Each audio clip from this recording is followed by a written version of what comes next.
Nagsimula lang naman lahat ng kaguluhan na ito noong mangarap ang ating Vice Presidente na maging presidente ng maaga.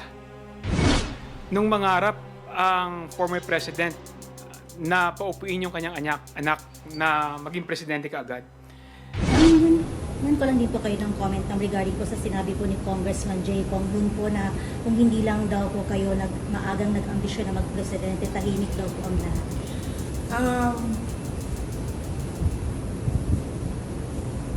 Unang-una, the presidency of 2022 was mine already.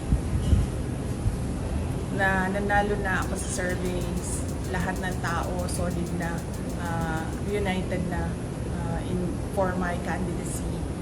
Pero I gave it away because I felt I had to do some other things other than being President of the Republic of the Philippines. Pangalawa, hindi ako yung nagsabi sa kanila na magbukas sila ng investigation or inquiry in aid of legislation that is more like a political persecution and harassment of OVP personnel.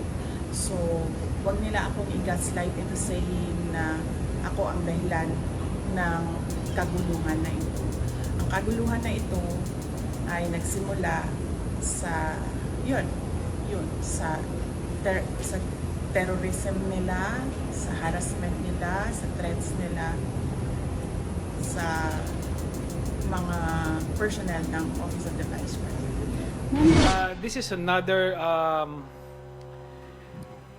statement of the Vice President na sana pag-isipan niya mabuti, no? Dahil iniisip niya there is a grand scheme na pinagtutulungan siya. Pero actually, ito yung resulta ng kanyang mga pinagagagawa, no, at pinagsasabi. Although sa nakikita ko, no, ito personal na opinion ko.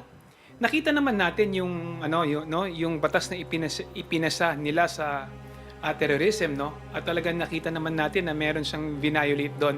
Pero kailangan nating hayaan, no, na ang Department of Justice, ang NBI at ang ating mga law enforcement unit na mag-imbestiga kung talagang may nilabag ang ating Vice Presidente. At kung nakita nila na may nilabag, nararapat lamang na filean talaga siya ng kaso. Kasi may nilabag siyang batas, kailangan siyang pananagutin. Sabi ng Presidente, never say never kung reconcile kayo lang. Will not comment on the remarks of President Marcos sa ngayon. Thank you. Message na lang sa mga supporters sa EDSA Shrine. Yes, oo.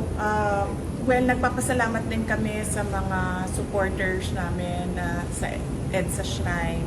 And syempre yung iba pa na kahit hindi namin supporters ay nagpapalabas ng kanilang saloobin sa mga nangyayari ngayon. Dahil nagbabantay din sila sa mga pasyente natin dito sa Veterans Hospital.